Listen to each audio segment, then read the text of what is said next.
Hello guys, my name is Navneet Chaudhary. Welcome और welcome back to my YouTube channel.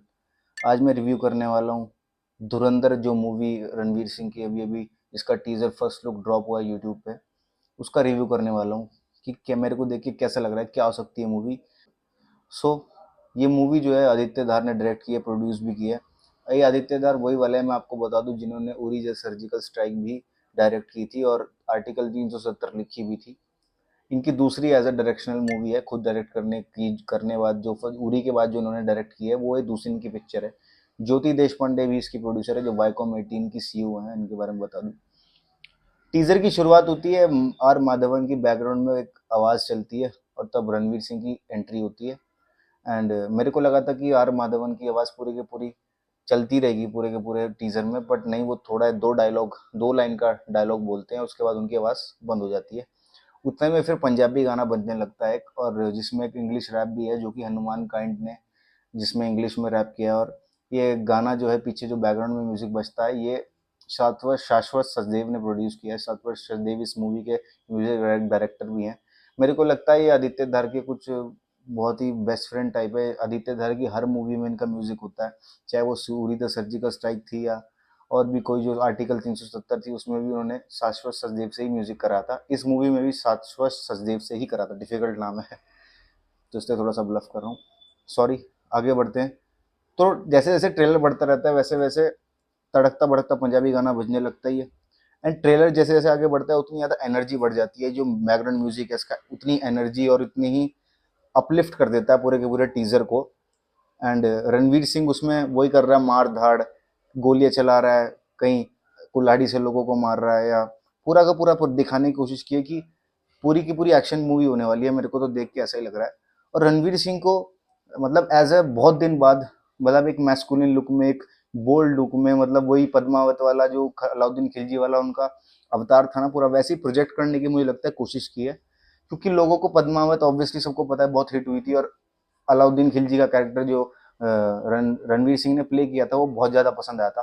तो may be because of that दोबारा से वही project करने की कोशिश की हो। और सिनेमा का जो अभी जो टाइम चल रहा है, सबको ऐसी एक्शन पैक्ड मूवी सबको पसंद आ रही हैं।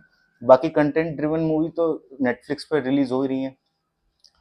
फिर आगे आगे जैसे बढ़ते बढ़ते मैं देखता हूँ कि मुझे लगता है कि रणवीर सिंह की ये मूवी उनका कमबैक, उनका रिवाइव करा सकती है। आफ्टर इतनी सारी फ्लॉप्स देने के बाद, जैश भाई जोरदार हो या 83 हो, जो कि इतना अच्छा नहीं कर पाई बॉक्स ऑफिस पे, सबको पता है।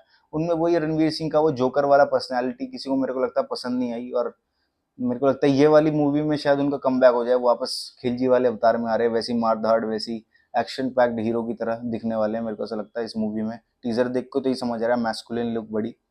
फिर टीजर जैसे जैसे आगे बढ़ता है, अक्षय खन्ना की एंट्री होती है। उनको देखते ही मैं बिल्कुल खुश हो जाता हूँ, क्योंकि मेरे को पता है अक्षय खन्ना जिस मूवी का पार्ट होगा वो सुपर हिट तो होगी। चाहे दृश्यम उठा के देख लो, उनकी जो रिसेंट ईयर्स में जितनी भी मूवीज है, दृश्यम थी या उनकी थी छावा थी, सारी पिक्चरें हिट है। मुझे लगता है वो तो एक गोल्डन चाम की तरह, मतलब एक काम कर रहे हैं सारे प्रोड्यूसर और डायरेक्टरों के लिए। हर कोई उनको फिल्मों में अपनी ले ही रहा है। जिस फिल्म का वो पार्ट बन जाता है, सुपर हिट हो जा रही है।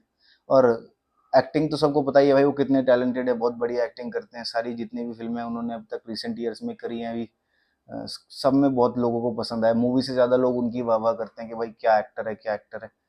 अक्षय खन्ना अब अभी जैसे आप हाल फिलहाल में देख सकते हो, वो सारी कंटेंट ड्रिवन फिल्में ही कर रहे हैं। मतलब कि अब आप देख लो, उन्होंने की थी, दृश्यम की थी, और ये की थी, छावा की थी, सारी कंटेंट ड्रिवन फिल्में, सारी अच्छी फिल्में थी। तो इससे भी लगता है, मेरे को लगता है कि अक्षय खन्ना ऐसी किसी पिक्चर को हानि करेंगे, इसमें कुछ ना कुछ तो बात होगी। ठीक है, उसके बाद फिर उसमें एक संजय दत्त साहब का भी लुक आता है। संजय दत्त साहब के कुछ थोड़े बहुत ही कुछ उनके ग्लिम्स दिखाए गए, इतना कोई बहुत बहुत ज़्यादा उनके शॉट नहीं दिखाए गए। लेकिन संजय दत्त जो है वो, मेरे को लगता है कि अगर उनसे, वो डायरेक्टर्स एक्टर्स, अगर उनसे किसी ने अच्छे से एक्टिंग कराने वाला कोई डायरेक्टर हुआ तो वो एक्टिंग अच्छी कर सकते हैं। अदरवाइज मेरे को नहीं लगता उतना कोई खास, क्योंकि अब वो टाइम नहीं रहा। वो पहले बहुत अच्छे मेरे को लगते थे, अभी थोड़ा सा उनका इतना अच्छा एक्टिंग मेरे को नहीं लगता भाई। किसी लोगों का बुरा लगेगा ये बात सुनते हुए, लेकिन बस सच्चाई है भाई, मैं झूठ क्या बोलूं, झूठ तो नहीं बोल सकता ना। बट मेरे को लगता है आदित्य धार बहुत ही टैलेंटेड डायरेक्टर हैं, और ये पिक्चर में वो सारे एक्टर से अच्छी एक्टिंग करा ही लेंगे, निकलवा ही लेंगे, क्योंकि उनके पास परफॉर्मेंसेस को देख के लगता है कि जितनी फिल्में उन्होंने बनाई है सबसे उन्होंने एक्टिंग निकलवा ही ली अंदर से। सब एक्टर से इस मूवी में भी, धुरंधर में भी निकलवा ही लेंगे। हीरोइन बड़ी नहीं है, सारा अर्जुन उनका नाम है, और अब तक किसी फिल्मों में मैंने उनको देखा नहीं है, शायद साउथ की हो या कहीं और की हो, लेकिन एक दो शॉट उनके दिखाए गए हैं, एक दो ग्लिम्स हैं, उसमें बड़ी सुंदर लग रही है भाई, घुंघराले बाल वाली हीरोइन है। एंड इतना ही बोल सकता हूँ, उतना ही जानता हूँ सारा अर्जुन के बारे में। लेट्स सी, देखते हैं उनकी परफॉर्मेंस कैसी होती है इस पिक्चर में। उसके बाद अर्जुन रामपाल भी इस पिक्चर का हिस्सा है। अर्जुन रामपाल के भी एक आध ग्लिम्स दिखाए गए हैं, पता नहीं अर्जुन रामपाल इस पिक्चर में क्या करेंगे। जैसे कि मैंने कहा, वो भी डायरेक्टर्स एक्टर्स, मेरे को ऐसा लगता है कि डायरेक्टर ने अगर एक्टिंग उनके अंदर से निकलवा ली तो वो अच्छी एक्टिंग कर जाएंगे। एंड नो डाउट वो टैलेंटेड एक्टर हैं। टैलेंटेड एक्टर संजय दत्त साहब भी हैं, सभी हैं, मैं ऐसे किसी को नहीं क्रिटिसाइज कर रहा, बट अपना रियल पॉइंट ऑफ व्यू दे रहा हूँ भाई। आर माधवन का इसमें मेरे को लगता है ये अजीत डोभाल जो हमारे नेशनल सिक्योरिटी एडवाइजर हैं इंडिया के, उनका रोल प्ले कर रहे हैं, क्योंकि वो ट्रेलर में उनका जो लुक है ना, उसको देख के ऐसा ही लग रहा है कि वो वही प्ले कर रहे हैं। और ये पिक्चर भी बेस्ड ऑन ट्रू इवेंट, मतलब कि सच्ची घटना पे आधारित वाली वही पिक्चर है। आदित्य धर पता नहीं, मुझे लगता है सारी पिक्चरें बेस्ड ऑन ट्रू इवेंट्स पे ही बनाते हैं, सारी जितनी उन्होंने अब तक बनाई है, चाहे उरी देख लो, वो भी सच्ची घटना पे आधारित थी, और आर्टिकल 370 भी। और ये वाली पिक्चर का पता नहीं, ये वाली, हाँ ये वाली भी मतलब है, उन्होंने टीजर में लिखा हुआ है। मुझे लगता है पिक्चर ओवरऑल रणवीर सिंह का कमबैक तो करा ही देगी, वो भी आजकल ऑडियंस को यही चीजें पसंद आ रही है, मर्दों वाली, मतलब मार धाड़, और एक अच्छा प्रोजेक्शन, मतलब एक रियल मैस्कुलिन लुक एक रणवीर सिंह की निकल के आएगी इस पिक्चर में। बाहर टीजर को देख के ऐसा लगता है फाइनली कुछ अच्छा रणवीर सिंह की फैन फॉलोइंग वापस जाग पाएगी, जो पुरानी कभी थी पद्मावत के टाइम पे, अब वो वापस रिवाइव होएगी। एंड लेट्स सी, वो तो टाइम बताएगा खैर आगे की बात, के क्या करते हैं इस मूवी में क्या नहीं। एंड संजय दत्त साहब और अर्जुन रामपाल तो उनके एक दो ग्लिम्स ही दिखाया गया, ज़्यादा नहीं दिखाया गया, लेकिन बहुत ही खतरनाक लुकिंग, मतलब इतने खतरनाक लग रहे हैं ना देखने में वो। एंड मैं यहाँ पे फोटो लगाऊंगा अभी, एंड अब देखना कितने खतरनाक लग रहे हैं, बियर्ड लुक में एकदम, सारे तो एकदम सिगरेट पी रहे हैं ट्रेलर के अंदर, ऐसे कबीर सिंह की तरह, मतलब धुआं छोड़ रहे हैं, एक तरफ से सिगरेट पी रहे हैं, एक तरफ से धुआं छोड़ रहे हैं मुंह से ही अपने, मतलब लेट्स सी, बाकी टाइम बताएगा कैसी पिक्चर होगी।